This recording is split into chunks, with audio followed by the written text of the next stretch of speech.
The night air was electric with our youthful anticipation as we stumbled upon the last drive-in theater. Abandoned, hidden under the cloak of overgrown foliage and the ghostly whispers of the past, it beckoned us with an eerie charm.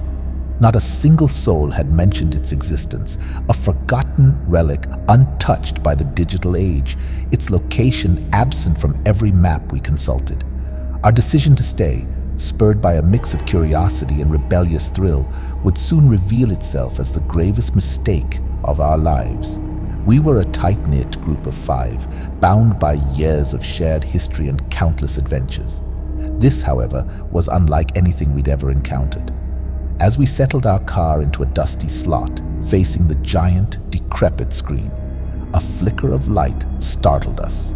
A projector, seemingly powered by an unseen force, sputtered to life, casting eerie shadows across the lot. The screen illuminated, and with it, our curiosity turned into a mesmerizing trance. The film that unfolded before our eyes was an anomaly, a sequence of events that mirrored our memories with unsettling accuracy. At first we laughed, marveling at the coincidence, the surreal experience of watching our past adventures play out on the big screen. The laughter died in our throats as the scenes began to twist into horrifying versions of our reality. Moments of joy were skewed, friendships turned sinister, and our deepest fears were laid bare in a grotesque parody of our lives. Panic set in as we scrambled to leave, only to realize the car wouldn't start, its engine whining in futile protest. The exits, once welcoming pathways back to reality, were now overgrown barriers, impassable and mocking. We were prisoners of the drive-in, ensnared by an unseen force that fed on our terror. As the movie played on, our attempts to escape grew more desperate. Each scene on the screen seemed to predict, or perhaps dictate, our actions, drawing us deeper into a nightmarish loop.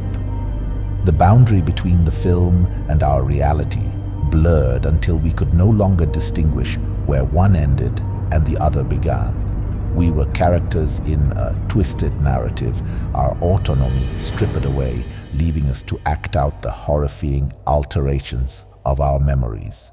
The horror reached its zenith when the screen showed us a scene we hadn't lived yet, a future memory where tragedy struck, leaving one of us lifeless. The realism was uncanny, a perfect, chilling replica of our friend, down to the smallest detail. Our screams pierced the night, a futile plea for mercy in a world where we were mere puppets. Determined not to let the film's prophecy come true, we devised a plan. If the drive-in was the source of our torment, then destroying the projector might be our salvation. With makeshift weapons in hand, we moved as one, a desperate, determined force. But the theater was not done with us yet. It seemed to anticipate our every move, the environment shifting, changing, becoming more hostile with each step we took. Our struggle was futile. The closer we got to the projector, the more intense our hallucinations became, each of us tormented by personalized nightmares that preyed on our guilt, fears, and insecurities.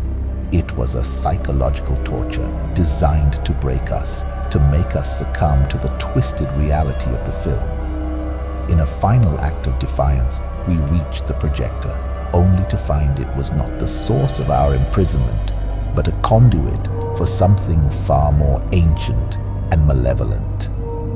The realization hit us too late. We were not battling a machine, but an entity that thrived on the misery and despair of its victims.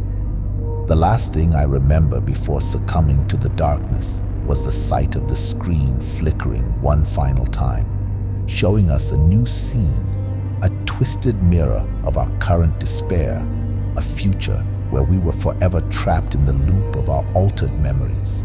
Our screams, our fear, our desperation became the closing credits of our own horror story. Now, I exist in a limbo, caught between the remnants of my reality and the horror of the drive-in's creation.